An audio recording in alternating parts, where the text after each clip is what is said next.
So before I could start painting the body, I of course needed to prepare it and also modify it a bit. This kit is used for multiple different purposes, the standard Jetta and also now the conversion for Jesse's Jetta from the Fast and the Furious. So I need to cut off the side skirts and also the small skirt on the rear bumper and replace those with the new ones supplied in the kit as well.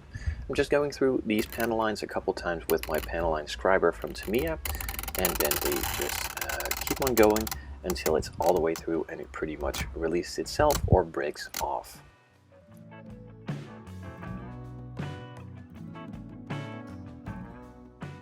With the old one removed, you just simply replace it with the new one and then just carefully glue that in place.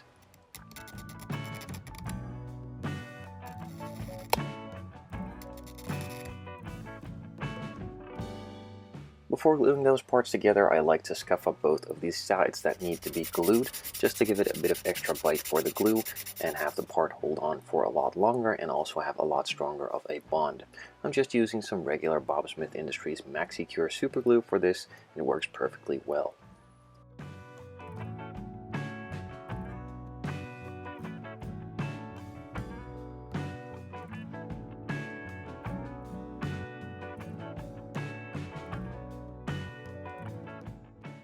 Once that was all done, I moved on to sanding the entire body down with some 400 grit sanding sponges from Tamiya.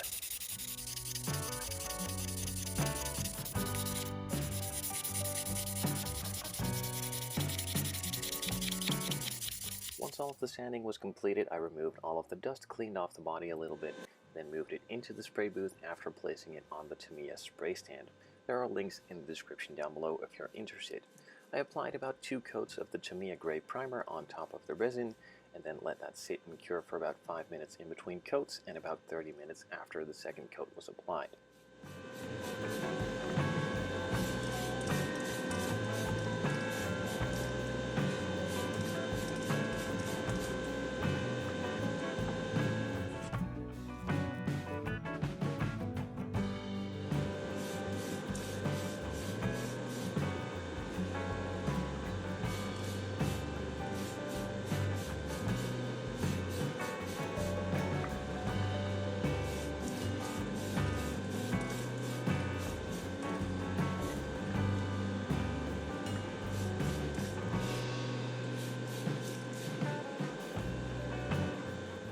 After the final coat of gray primer was applied, I checked over the entire body and noticed some of the heavier scratches from sanding were still left in there, so I cleaned those up with 600 grit sanding sponges.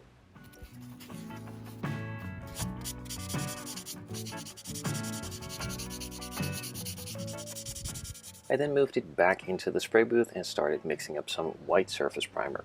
This one is done with the airbrush so that I have a little bit more control over where it goes and also make sure that all the tiny spots and hard crevices are reached as well with a full nice coat of primer.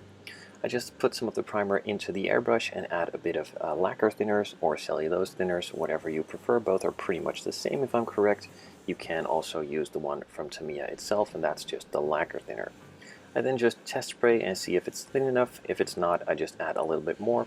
I'm not really sure what ratio is used, but it works perfectly fine if you just keep testing it and find out what works well. Then of course all those hard to reach, easy to forget spots were covered and the rest of the body got a nice coat as well.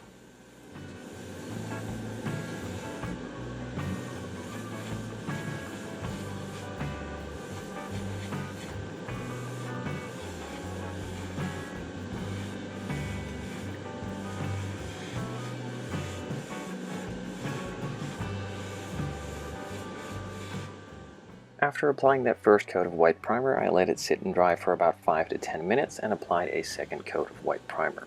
Once that was completed, I let it sit for about 30 minutes, made sure that it was nice and smooth and had no imperfections in it, which it didn't have, so I could move on to applying the color itself, which in this case is pretty much exactly the same as the primer, but just the color coat itself instead of a primer, which has some UV resistance and other stuff I believe, and also just looks a bit smoother and a bit whiter than the primer itself does. I chose to use pure brilliant white, just a flat straight white, and applied about 2 coats, which covered really easily of course onto that white primer as it's pretty much the same color. I let that then dry for about 24 hours before moving on to applying all of the various decals that were supplied with the Scaleproduction Transkit.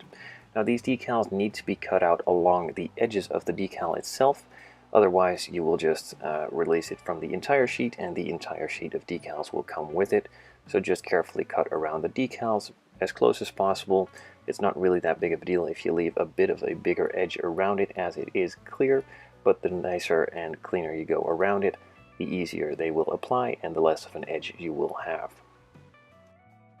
Underneath all of the decals, I apply a small coat of decal setting solution. This helps adhere the decals and also softens them a bit so that they form nicely to shape. If I'm not really satisfied with the shape that they took yet, I can just always apply some decal softening solution on top of it later to conform them to their final shape.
With most of the decals now placed and formed to shape, also nice and dry, I can carefully cut along the panel line which the decal goes over, as it needs to go, of course, into that panel line to get a nice separation from the doors each.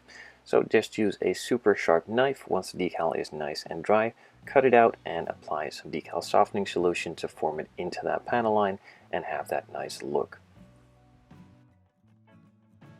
A couple more decals were placed then to finalize the decal stage.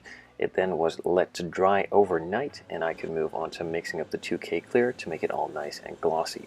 Of course, a first light coat on all those hard to reach, easy to forget spots, then a nice light coat over the decals and an entire coat over the entire body as well. That was let to dry for about 5 minutes in between and a final thicker coat was applied to make it all nice, even and glossy. That was set aside for 2 to 3 days, and in the meantime I will move on to the other parts of this build.